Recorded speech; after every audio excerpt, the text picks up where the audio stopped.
حقیقت میں وہ لطف زندگی پایا نہیں کرتے۔ جو سوالات فلسفہ کرتا ہے وہی سوالات کم و بیش کلام کے اندر بھی موجود ہیں۔ تو ہم یہ دیکھنے کی کوشش کریں گے کہ جو کلام کے سوالات ہیں وہ فلسفے سے کس طرح جڑے ہوئے ہیں، اور پھر ان سوالات اور ان مسائل کو ہم اگلی نشستوں میں یہ دیکھیں گے کہ کس طرح الہاد کی ابحاث سے جوڑ سکتے ہیں اور اس حوالے سے گفتگو کر سکتے ہیں۔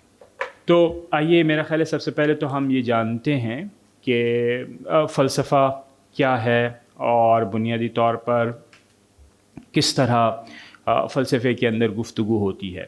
یوں تو فلسفے کے بہت سارے معانی ہیں، بہت ساری ڈیفینیشنز ہیں جو آپ آس پاس سنتے رہتے ہیں۔ ایک جو بڑی مشہور ڈیفینیشن ہے فلسفے کی وہ یہ ہے کہ لو آف وزڈم، حکمت سے محبت۔ یہ عمومی طور پر یہ کہا جاتا ہے کہ فلسفہ دراصل حکمت سے محبت کا نام ہے، اور اس میں عام طور سے جو منظر کشی کی جاتی ہے وہ بعض یونانی فلسفی ہوتے ہیں جن کو آپ دیکھتے ہیں کہ وہ knowledge for the sake of knowledge, علم حاصل کرنے کے لیے، علم کا ایک ہی مقصد ہے اور وہ ہے صرف اور صرف علم حاصل کرنا۔ اس کے علاوہ اس کا کوئی اور مقصد نہیں ہے کہ آپ کو شہرت ملے، آپ کو مال و دولت ملے، صرف اور صرف علم کو حاصل کرنا۔ علم کے حصول کے لیے یہ ایک اس کی تشریح کی جاتی ہے کہ لو آف وزڈم، حکمت کی محبت۔ اس کے ساتھ ساتھ ایک اور تشریح یا ایک اور تعبیر فلسفے کی ہے، اور وہ ہے کہ حقیقت کی تلاش، یعنی حقیقت کی تلاش سے مراد یہ ہے کہ حقائق جو اشیاء کی ہوتی ہیں ان کی تلاش کرنا، یہ بھی فلسفے کا بنیادی مضمون ہے اور بنیادی اس کا مقصد ہے۔ لیکن اگر آپ ایک ورکنگ وے میں یہ دیکھیں کہ فلسفے کے اندر ہوتا کیا ہے، تو فلسفے کے اندر بنیادی طور پر چند خصائص پائے جاتے ہیں جسے آپ عمومی طور پر استعمال کر سکتے ہیں، دیکھ سکتے ہیں کہ فلسفہ کرتا کیا ہے۔ تو میں ابھی اس کی ڈیفینیشن انگریزی میں پڑھ رہا ہوں، لیکن میں انشاءاللہ تعالیٰ اس کا ترجمہ بھی کروں گا اور اس کو ایکسپلین بھی کروں گا۔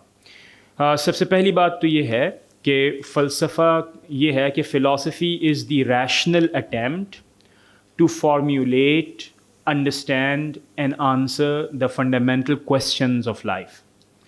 زندگی کے اساسی سوالات، زندگی کے بنیادی سوالات کے حوالے سے معقول انداز میں، زندگی کے بنیادی مسائل پر معقول انداز میں سوالات کو کھڑا کرنا، ان سوالات کو سمجھنا اور ان کے جوابات کی کوشش کرنا فلسفہ کہلاتا ہے۔ میں دوبارہ بتا رہا ہوں، فلسفہ زندگی کے بنیادی مسائل پر معقول انداز میں، ریشنل وے میں سوالات کو کھڑا کرنا، سوالات کو سمجھنا اور پھر ان کے جوابات کی تلاش فلسفہ کہلاتا ہے۔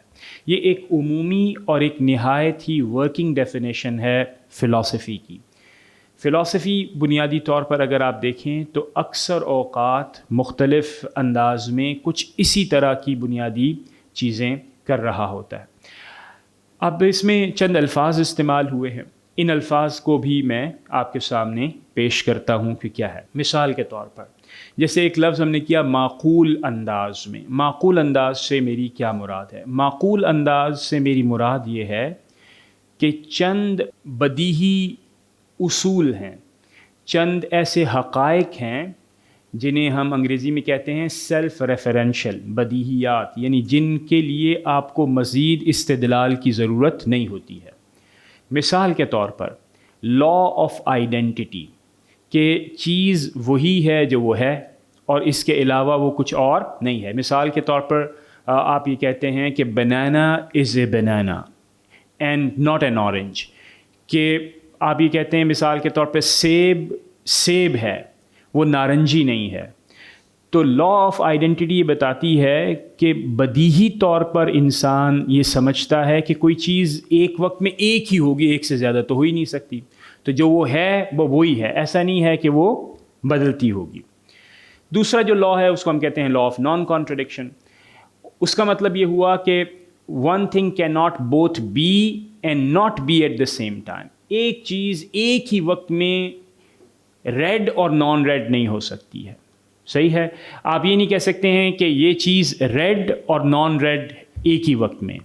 تو فرض کرتے ہیں کہ یہ جو عقلی اصول ہیں کہ لا آف آئیڈینٹی ہے، لا آف نان کانٹرڈکشن ہے، ان اصولوں کی بنیاد پر، ان اصولوں کو درست سمجھتے ہوئے جب آپ کوئی بھی کسی بھی مسئلے کی تلاش کے لیے آپ ایک سعی کرتے ہیں، ایک کوشش کرتے ہیں، تو آپ یہ کہتے ہیں کہ یہ ریشنل وے ہے، یعنی اس میں آپ نے کچھ بدیہی حقیقتوں کو تسلیم کر کے کہا کہ اگر میں کوئی علم کی بنیاد کنسٹرکٹ کروں گا، اگر میں کسی ریالٹی کے بارے میں دعویٰ کروں گا تو اس کی بنیاد ان چیزوں کے اوپر ہوگی جو کہ پھر سب انسان اس کو قبول بھی کریں گے اور یہ کہیں گے کہ ہاں یہ بات تو ہم بھی تسلیم کرتے ہیں کیسے ہے۔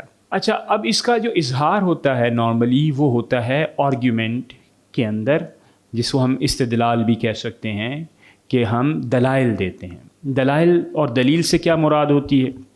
دلیل سے مراد یہ ہوتی ہے کہ مثال کے طور پر اس میں آپ کچھ دعویٰ کرتے ہیں، ٹھیک ہے، جسے آپ یہ کہہ سکتے ہیں کہ وہ کنکلوژن ہوتا ہے، کچھ آپ دعویٰ کرتے ہیں، اس دعوے کی بنیاد چند یا ایک سے زائد جملوں کے اوپر ہو سکتی جنہوں آپ قضایا کہہ سکتے ہیں، ٹھیک ہے۔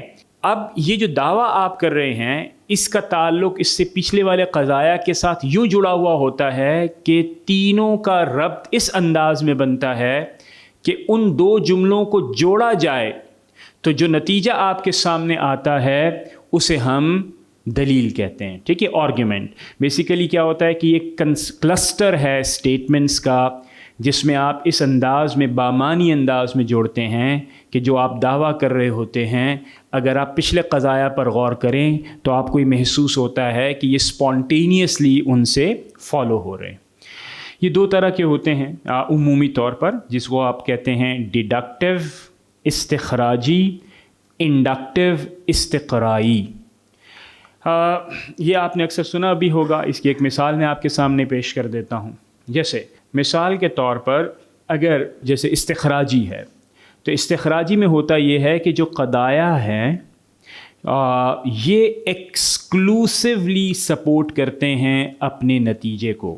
Premises provide exclusive support to the conclusion, یعنی جو پہلے والے جملے ہوتے ہیں جنہیں آپ قضایا کہتے ہیں وہ اس انداز میں دعویٰ کرتے ہیں، یعنی دعوے کی طرف آپ کو لے کے جاتے ہیں کہ اس کے علاوہ کوئی اور نتیجہ برآمد ہو ہی نہیں سکتا، ٹھیک ہے۔ مثال کے طور پہ اگر ہم یہ کہیں کہ all men are moral، تمام دنیا کے انسان اخلاقی ہیں، سوکریٹیز از اے مین، سقراط ایک انسان ہے، therefore سوکریٹیز از moral، سقراط ایک اخلاقی انسان ہے۔ اب آپ غور کیجئے کہ اگر آپ اس پہ غور کریں کہ all men are moral، ٹھیک ہے، دنیا کے تمام انسان اخلاقی ہیں، یہ آپ کا پہلی بات ہے، آپ نے پہلا دعویٰ یہ کیا کہ ہیں۔ اس کے بعد جو دوسری بات ہے آپ نے یہ دعویٰ یہ کیا کہ سقراط ایک مورل انسان ہے، صحیح ہے۔ اگر یہ دو قضایا درست ہیں، یعنی مین اور مورل کا آپس میں ریلیشن شپ، سقراط اور مین کا آپس میں ریلیشن شپ، اگر یہ دونوں ٹرو ہیں تو سقراط از مورل یہ نتیجہ نکالنا یہ کیا ہوگا؟ لزوم کے درجے پر ہوگا، نیسیسریلی ٹرو ہوگا، ٹھیک ہے۔ یہ جو انداز ہے دلائل کا اسے ہم کہتے ہیں ڈیڈکٹیو۔ فلسفے میں جب بھی آپ کوئی کسی مسئلے کی دریافت کرنا چاہتے ہیں، کسی حقیقت کی تلاش چاہتے ہیں، کسی سوال کا جواب دینا چاہتے ہیں تو ایک دلیل کا انداز جو آپ استعمال کرتے ہیں وہ ڈیڈکٹیو آرگیومنٹ ہوتا ہے۔ ایک جو انداز آپ استعمال کرتے ہیں اسے ہم کہتے ہیں ڈیڈکٹیو یا استخراجی آرگیومنٹ۔ اگر آپ دوسرا انداز دیکھیے تو دوسرا جو ہے اس کو ہم کہتے ہیں استقرائی آرگیومنٹ، اس میں ہوتا یہ ہے کہ بالکل استخراجی دلیل کے بالکل برعکس اس کے پریمیسز یعنی قضایا ایکسکلوسیولی سپورٹ نہیں کرتے ہیں اس کے کنکلوژن کا. پہلے والے کا کیا ہے، یعنی جو ہم نے استخراجی میں کیا کہ اس میں ایکسکلوسیولی سپورٹ کر رہے ہوتے ہیں، لیکن جو انڈکٹیو آرگیومنٹ ہے اس کے پریمیسز ایکسکلوسیولی سپورٹ نہیں کرتے، یعنی ان کی سپورٹ نسبتاً قدرے کمزور ہوتی ہے اپنے نتیجے کی طرف. جیسے مثال کے طور پر اگر میں یہ کہوں کہ مسولینی ایک ڈکٹیٹر تھا اور وہ ظالم تھا، ہٹلر ایک ڈکٹیٹر تھا اور وہ ظالم تھا، لہٰذا دنیا کے تمام ڈکٹیٹرز ظالم ہوتے ہیں. اگر آپ ان قضایا پر غور کریں تو آپ نے صرف ایک مثال دی ہے، یعنی آپ نے ایک آدمی کے بارے میں یہ دعویٰ کیا کہ ڈکٹیٹر مسولینی ایک ڈکٹیٹر ہے جو کہ ظالم ہے. اسی طرح فرض کریں آپ یہ کہتے ہیں کہ ہٹلر بھی ایک ڈکٹیٹر تھا اور وہ ظالم تھا. اس سے یہ نتیجہ نکالنا کہ دنیا کے تمام ڈکٹیٹرز ظالم ہی ہوں گے، یہ قدر مشکل امر ان معنوں میں ہے کہ اس سے لزوم ثابت نہیں ہوگا. لزوم ثابت ہونے سے کیا مراد ہے، اس سے یہی نتیجہ نہیں نکلا جا سکتا. مثال کے طور پر اگر میں اس میں ایک چیز کا اضافہ کروں کہ M B S is a dictator but compassionate but merciful, کہ جیسے ایم بی ایس ایک ڈکٹیٹر ہے اور وہ کیا ہے، وہ ایک بہت ہی رحم دل بادشاہ ہے. صحیح ہے، فرض کریں اگر میں نے اس میں اضافہ کیا تو کیا میں یہ نتیجہ نکالنے میں حق بجانب ہوں گا کہ یہ کہوں کہ آل ڈکٹیٹرز آر ٹائرنٹس، بلکہ ابھی تو میں نے ایک اور اس میں شامل کر دیا. تو اضافی معلومات کا اندراج کرنے سے، اضافی معلومات کو اس دلیل میں شامل کرنے سے نتائج بدل جاتے ہیں. یہ والا معاملہ استخراجی دلیل میں، ڈیڈکٹیو دلیل کے اندر نہیں ہوتا. اس میں فرض کریں کہ اگر آپ یہ کہیں کہ سقراط کی 4 بیویاں ہیں اور پھر بھی آپ کو نتیجہ یہ نکالنا پڑے گا کہ سقراط ایک مورل ہے. اگر آپ پیچھے والے میں چلے جائیں نا، مثال کے طور آل مین آر مورل، تو اس میں آپ فرض کریں آپ نے یہ کہا کہ سقراط از اے مین اینڈ ہی ہیز 4 وائفز، تو کیا اس کے نتیجے میں نتیجہ بدلے گا؟ نہیں بدلے گا. تو ایک ڈیڈکٹیو آرگیومنٹ میں لزوم ہوتا ہے اور انڈکٹیو آرگیومنٹس میں لزوم نہیں ہوتا. تو اگر یہ باتیں سمجھ میں آئی ہیں تو میں دوبارہ اپنی ڈیفینیشن کے اوپر جاؤں گا اور دوبارہ آپ کو اپنی ڈیفینیشن کے ساتھ جوڑنے کی کوشش کروں گا. ہم نے یہ کہا کہ زندگی کے اساسی مسائل پر ایک معقول انداز میں کوشش کرنا 3 چیزوں کی: سوالات کو قائم کرنا، ان کی تفہیم اور ان کے جوابات کی تلاش، اس مفروضے کے ساتھ کہ آپ کا ہر جواب آخری جواب نہیں ہوگا. فلسفے میں یہ ایک بنیادی مفروضہ کہلاتا ہے. ٹھیک ہے، ابھی تک جو ہم نے کیا وہ کیا کیا، ہم نے صرف یہ سمجھنے کی کوشش کی کہ یہ جو معقولیت سے کیا مراد ہے. تو معقولیت یہاں پر کیا سمجھ میں آیا؟ معقولیت سے مراد ہے دلائل، دلیل دینا. ٹھیک ہے، اور اس کی 2 صورتیں میں نے آپ کے سامنے پیش کی، ایک ہے ڈیڈکٹیو اور ایک ہے انڈکٹیو. یقیناً اس میں مزید دلائل کا جو انداز ہے اس کو بھی ہم پیش کر سکتے ہیں، لیکن ابھی چونکہ ہم نے مختصراً گفتگو کرنی ہے تو، اور ظاہر احباب کی رعایت بھی مقصود ہے، تو ہم اس کو یہیں پر محدود کر رہے ہیں. تو میرا خیال ہے پہلا پوائنٹ ابھی تک میں نے میک کر لیا کہ ریشنل ہونے سے کیا مراد ہے فلسفے کے اندر. اب آپ آئیے دوسری بات کے اوپر، وہ یہ ہے کہ آپ نے ان سوالات کو قائم کرنا ہے. ٹھیک ہے، یہ فلسفے کے اندر بہت ہی بنیادی ایک ایکٹیویٹی ہوتی ہے. صحیح ہے، اگر آپ کو یاد ہو کہ ہم نے گزشتہ کلاس کے اندر علم الکلام کے چند بنیادی سوالات آپ کے سامنے پیش کیے، ان میں سے ایک یہ تھا کہ ایمان کیا ہے. ٹھیک ہے، ایمان کو ایمان بنانے والی چیز کیا ہے، وہ کیا خصوصیت ہے جو کہ ایمان کو ایمان بنا دیتی ہے.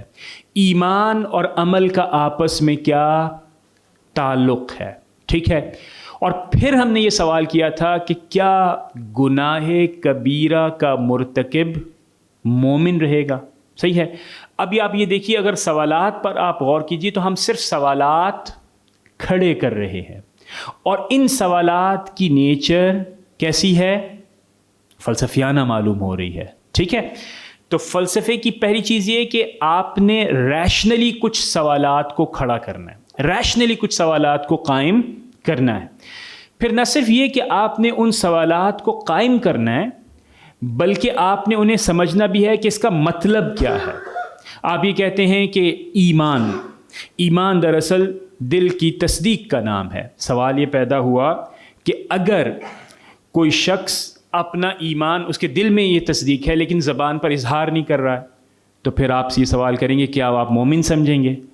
ٹھیک ہے، اگر آپ مومن سمجھیں گے تو کیا آپ کو کوئی چیٹ کر سکتا ہے؟ صحیح ہے. اگر فرض کریں کہ وہ مومن ہے تو اس کے ساتھ آپ کا معاملہ کیسا ہونا چاہیے؟ یہ سوالات اٹھیں گے نا. تو آپ کو پتہ ہونا چاہیے، لیکن پتہ ہونے کے لیے دل تک رسائی ممکن ہے. تو دل تک رسائی آپ کے لیے کیسے ممکن ہوگی؟ ٹھیک ہے، تو اب آپ نے اس سوال کو سمجھنا یہ ہے کہ ایمان کی ڈیفینیشن جب ہم کہتے ہیں تو ہمارے لیے ضروری یہ ہے کہ ہمارے پاس کوئی ایسی چیز بھی آئے جو ہمیں ہماری فہم میں آسانی فراہم کرے کہ ہم یہ طے کر سکیں کہ مومن اور غیر مومن میں یہ فرق ہوتا ہے. ٹھیک ہے، اور اس تفریق کو ممکن بنانے کے لیے آپ اس سوال کا جواب دینے کی کوشش کر رہے ہوتے ہیں. تو پہلی بات یہ ہے کہ آپ نے سوال کھڑا کرنا ہے. دوسری بات، آپ نے اس کو سمجھنا ہے کہ سوال کا مطلب کیا ہے. اور تیسرا یہ ہے کہ پھر آپ نے اس کا جواب دینے کی کوشش کرنی ہے. اب مثال کے طور پر جب اس سوال کا یہ جواب دیا گیا کہ گناہ کبیرہ کا ارتکاب کرنے والا شخص مومن نہیں ہو سکتا، ٹھیک ہے، تو سوال یہ پیدا ہوگا کیا اس سے زندگی بھرپور پریشانیوں کا شکار نہیں ہو جائے گی؟ ٹھیک ہے، جیسے ہی آپ کوئی نہ کوئی گناہ کرتے ہیں، اس گناہ کی پھر تقسیم، پھر وہ کیا معیار ہوگا جس کی بنیاد کے اوپر آپ ایک گناہ کو گناہ کبیرہ اور ایک گناہ کو ایک گناہ صغیرہ کہتے ہیں، اور پھر ان دونوں میں آپ تفریق کیسے ممکن بنائیں گے؟ ٹھیک ہے، تو اب اگر آپ غور کر رہے ہوں گے تو آپ کو یہ سمجھ میں آ رہا ہوگا کہ سوال کرنا اور ان سوالات کو سمجھنا اور پھر ان کی جوابات کی تلاش. اب فرض کریں کہ آپ نے کہا کہ نہیں، ہم نے تو جواب تلاش کر لیا ہے اور اس کا جواب یہ ہے کہ گناہ کبیرہ کا مرتکب شخص مومن نہیں ہو سکتا. تو سوال پھر جیسے کہ مرجیہ نے اٹھایا کہ اگر ہم یہ بات تسلیم کر لیں تو اس کے تو نتائج بڑے ایسے ہوں گے جس سے اسلام کی دعوت میں آسانی ممکن نہیں رہے گی. پھر جیسے کہ یہ بھی ذکر ہوا کہ ایون خوارج کے اندر ایک دوسرے کے اوپر الزامات لگنا شروع ہو گئے کہ چونکہ آپ نے بھی گناہ کبیرہ کیا ہے لہٰذا آپ بھی مومن نہیں رہے. اور اگر فرض کریں کہ گناہ کبیرہ کا شخص مومن نہیں رہا تو کیا مومن کی بات کو تسلیم کیا جا سکتا ہے یا نہیں کیا جا سکتا؟ صحیح ہے. تو الغرض یہ کہ ایک سوالات کا سلسلہ، ان کی فہم کا سلسلہ، اور پھر ان کی فہم کے بعد ان کے جوابات کی تلاش. لیکن جو بہت بنیادی بات ہے وہ یہ ہے، فلسفے کے اندر اس کو بہت غور سے دیکھا جاتا ہے کہ کیا آپ اپنے جوابات کو حتمی سمجھ رہے ہیں؟ کیا آپ اپنے جوابات کو آخری سمجھ رہے ہیں؟ تو فلسفے کے اندر فلاسفہ عام طور سے اس بات کے قائل ہیں کہ جب تک کہ ہمارے دلائل لوگوں کے سامنے پیش نہیں کیے جائیں گے، ہمارے دلائل کا تجزیہ نہیں کیا جائے گا، اس وقت تک ممکن نہیں ہے کہ ہم سب مل کر کسی صحیح جواب تک پہنچیں.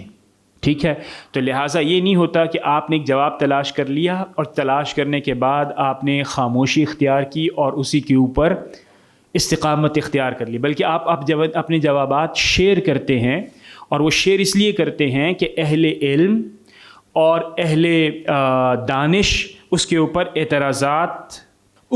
اعتراضات کریں اور پھر اس طرح یہ بحث آگے چلے. ٹھیک ہے، تو یہاں تک ہم نے اس کو کیا ہے. اب ہم آتے ہیں اس کی مختلف بلکہ میرا خیال ایک اور ہم سوال کو لے لیتے ہیں، اور وہ سوال یہ تھا کہ زندگی کے بنیادی اور اساسی مسائل کیا ہو سکتے ہیں. تو زندگی کے بنیادی اور اساسی مسائل میں ایسے مسائل ہوتے ہیں جن پر ہماری زندگی مبنی ہوتی ہے، ہماری زندگی کی بنیاد ہوتی ہے۔ مثال کے طور پر پہلا سوال یہ ہے کہ ہم کون ہیں؟ تو آپ کا ایک سادہ سا جواب ہوگا کہ ہم انسان ہیں۔ تو انسان کون ہے؟ تو اس کا ایک اور جواب ہے کہ بھئی انسان ایک معقول، ایک ریشنل بینگ ہے۔ کیا انسان محض ایک ریشنل بینگ ہے؟ وہ تو اس کے اندر تو ایموشنز بھی ہوتے ہیں، اس کے اندر تو احساسات بھی ہوتے ہیں، ٹھیک ہے۔ انسان کی حقیقت کیا ہے؟ جیسے ہی آپ نے یہ سوال اٹھایا کہ انسان کی حقیقت کیا ہے، تو دراصل اب آپ انسان کی فطرت پر سوال اٹھا رہے ہیں کہ انسان کی فطرت کیا ایول ہے؟ کیا انسان کی فطرت گڈ ہے یا انسان کی فطرت بالکل نیوٹرل ہے؟ کیا انسان اپنی حقیقت کے اعتبار سے خیر ہے؟ کیا انسان اپنی حقیقت کے اعتبار سے شر ہے؟ یا انسان اپنی حقیقت کے اعتبار سے نہ خیر ہے نہ شر ہے، بلکہ جس معاشرت کے اندر وہ پروان چڑھتا ہے اس کو وہ معاشرت وہ بنا دیتی ہے جیسا کہ وہ معاشرہ ہے؟ تو اس کا مطلب کیا ہو کہ انسان کچھ نہیں ہوتا، صحیح ہے۔ اب سوال یہ پیدا ہوا کہ انسان کی حقیقت کیا ہے؟